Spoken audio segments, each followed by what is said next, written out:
He pointed at my dock like it was a crime scene, clipboard trembling in his hand. "You're violating HOA water rights," he barked, voice sharp enough to wake the lake. I didn't argue. I just smiled. Because what he didn't know was simple: that dock was mine long before his rules even existed.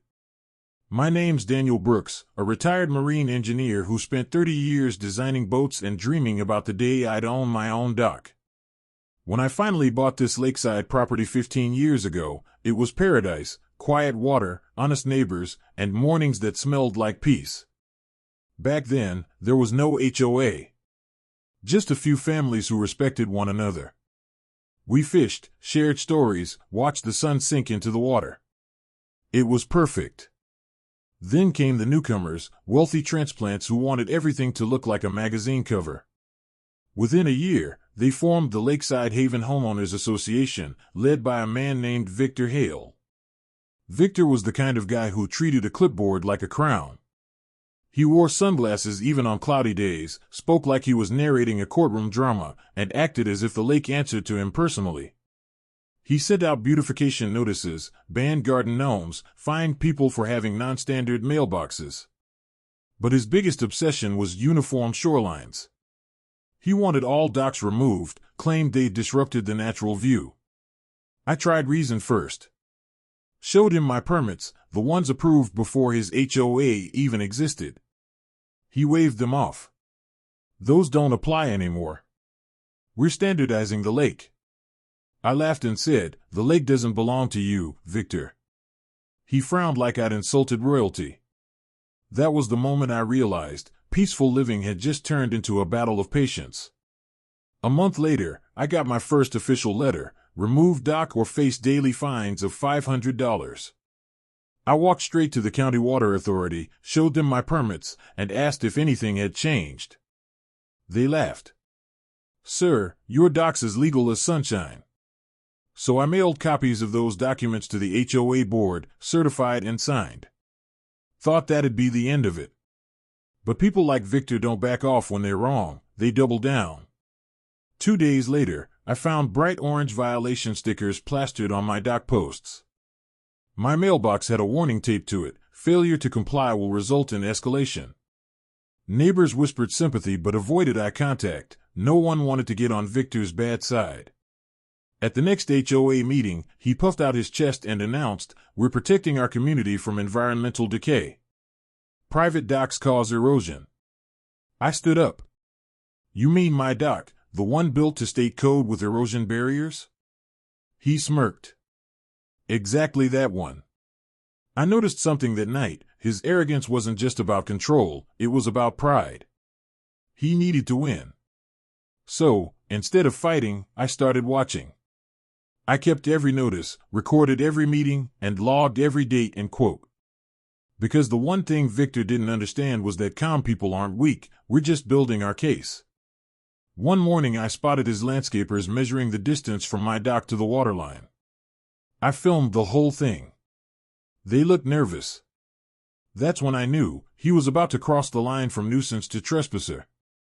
The next week, they posted a giant red "condemned structures" sign on my dock. No permit, no authority, just bold letters meant to scare me. That night, I found fresh tire tracks near my boat ramp and a crushed bait bucket. Someone wanted me to feel watched.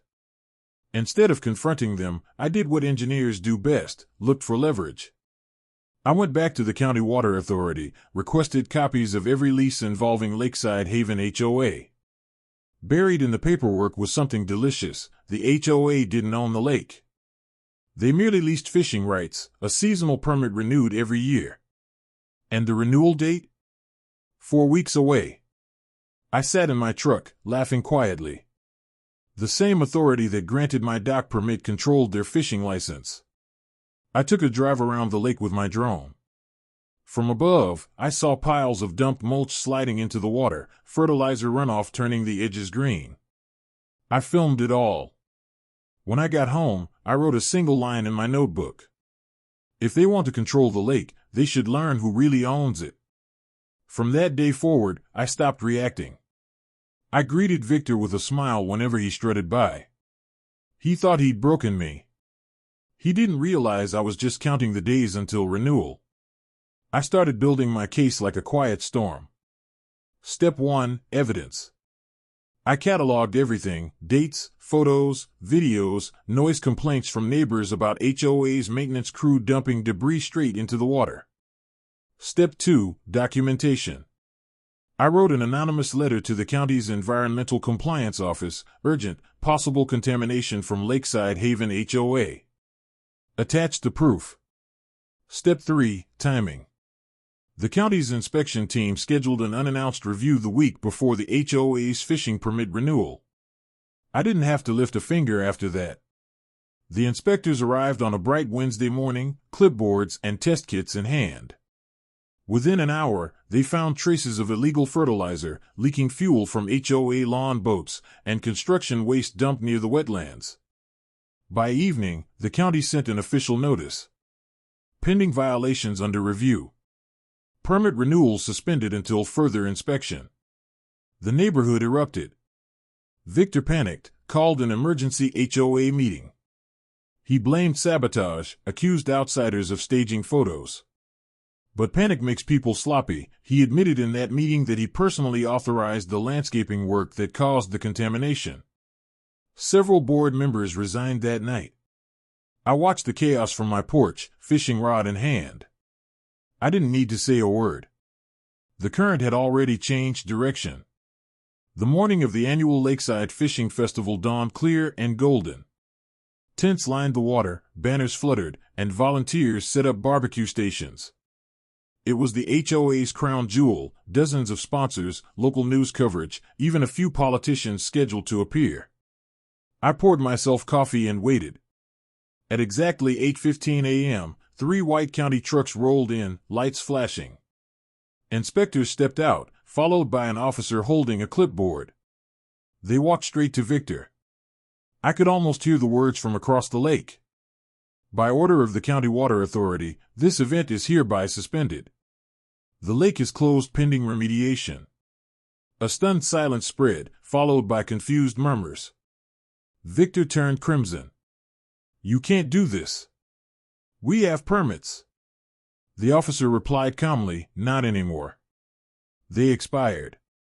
And they won't be renewed until you clean up the violations."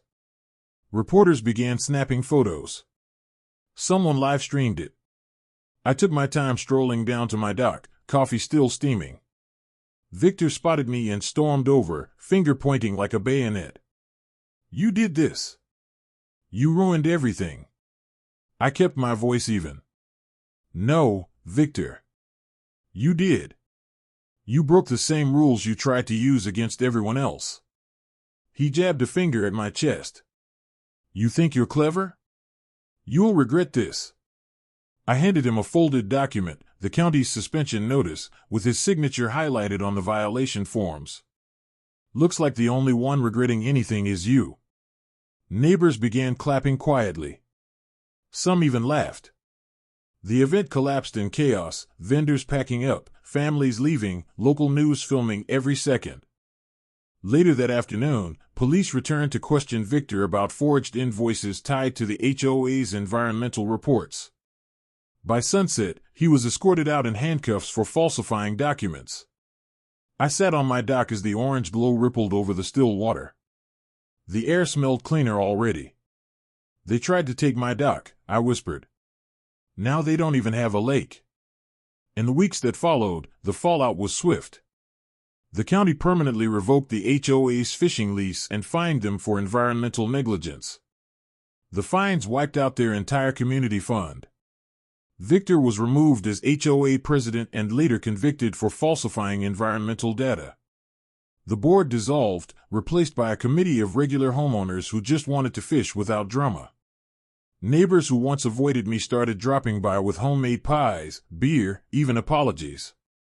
One said, "You handled that like a pro, Dan. Didn't think silence could be so loud." I chuckled. That's the thing about water, it always finds its level. A month later, the county reopened the lake under public access.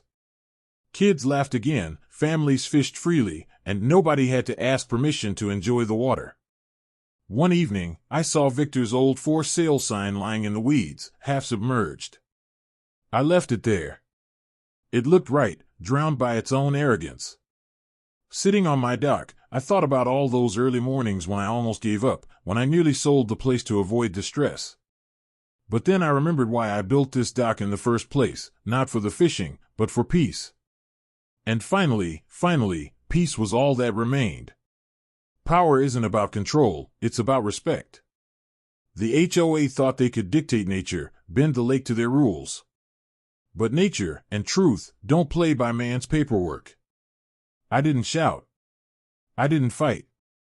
I just let the system they worship turn on them. They tried to drown me in bureaucracy. But in the end, it was their greed that sank them. So next time someone threatens what's rightfully yours, don't grab a hammer, grab a notebook. Because the best revenge isn't loud, it's written in ink and sealed by patience.